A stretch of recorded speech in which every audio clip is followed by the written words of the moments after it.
Mr. Coig, priority question in the name of Deputy Clare Daly, and I call on the Taoiseach. I am very aware of the cases to which the Deputy refers, and my officials monitor these and other cases very closely. The first individual referred to has been detained since the 13th of May 2011, following the revocation of her life sentence by the Secretary of State for Northern Ireland.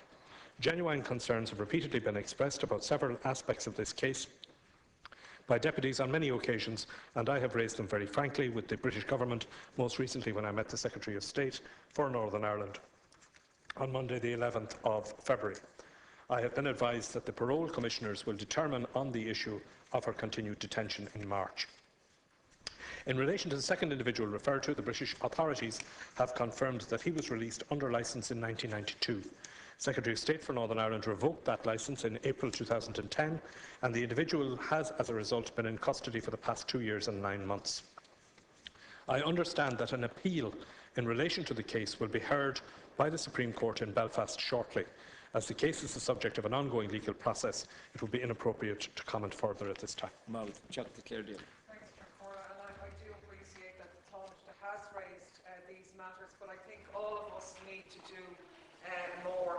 We were party to a cross-party delegation that went to McGarry and visited both MartinCorey and Marion Price in the last week or two, and I have to say the health of Marion Price in particular is a cause for grave concern.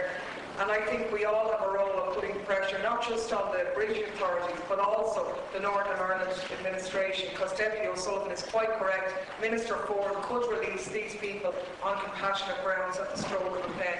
The issue here is a really serious one, and I'm shocked actually that the media haven't taken it on further.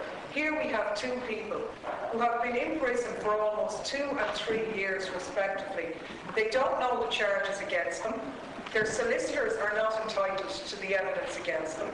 In the case of Marion Price in the Parole Commission hearing, a representative is being appointed on her behalf to represent her.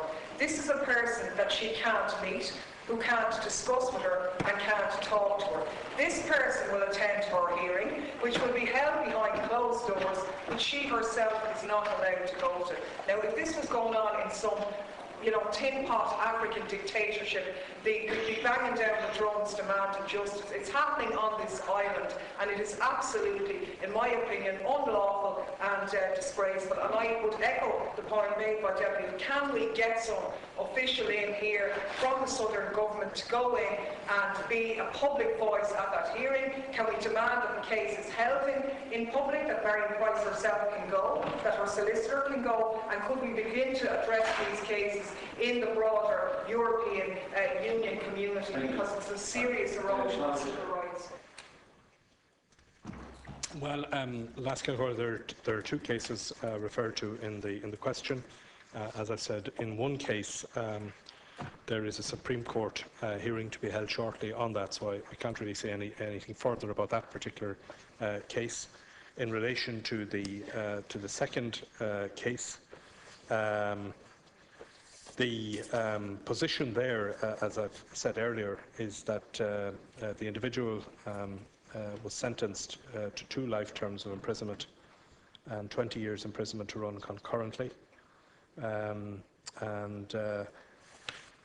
Then in March of 1975 she was transferred from prison in England to Armagh prison. On the 30th of April she was released from Armagh on humanitarian grounds. That release was on licence, and that licence was then revoked on the 15th of May 2011 by the then Secretary of State for Northern Ireland.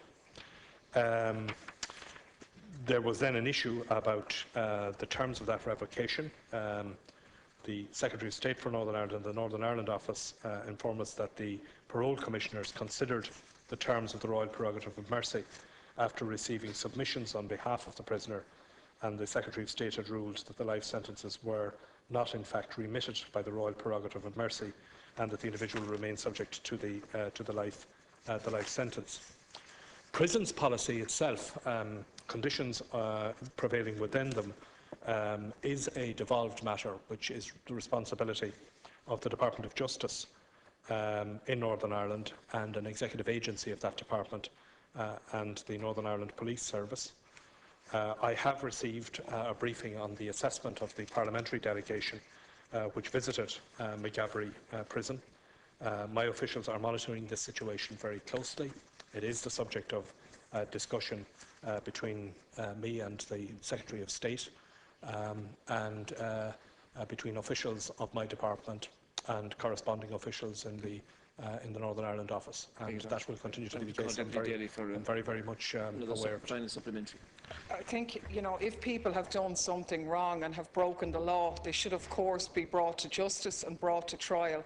This is the opposite case. Here we have people imprisoned for a period of years whose cases have been heard in open court. They've been found to have no case to answer, and then secret evidence is introduced behind closed doors. Now, this is a fundamental attack on human rights and civil rights for everybody in Irish society and beyond, in my opinion. The idea that the royal pardon didn't cover the sentences, we don't know that, because the actual official excuse is that it's gone missing. So how do we know actually what has been specified in it? And the real issue here is, why does MartinCorey have to go to the Supreme Court? An open court has already said he's no case to answer. These are really serious matters. I mean, it is 41 years since Bloody Sunday, where people marched against internment. Now there's a new administration, a new power structure, but there's people in prison who don't know what they're there for. And the Northern Ireland Minister for Justice could, at the stroke of the pen, release these two people. And hopefully when it comes to next month's Minister's questions, we don't have these two cases on it, because I honestly believe that if Marion Price is not released soon on the compassionate grounds, given her ill health, it will be a seriously destabilising situation in the North over the foreseeable future. Well, in both cases, in one case, as I've said, there is the Supreme Court hearing, which is, my information is that that is due to be held shortly. I know there was a date earlier in the month for it, and it didn't. The hearing wasn't held on that date, but I understand that there is to be a new date shortly.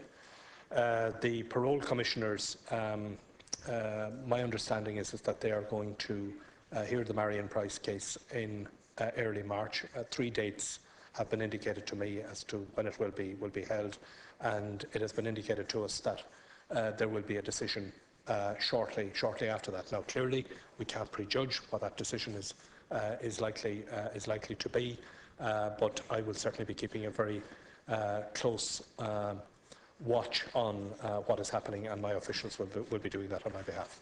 So we now go on to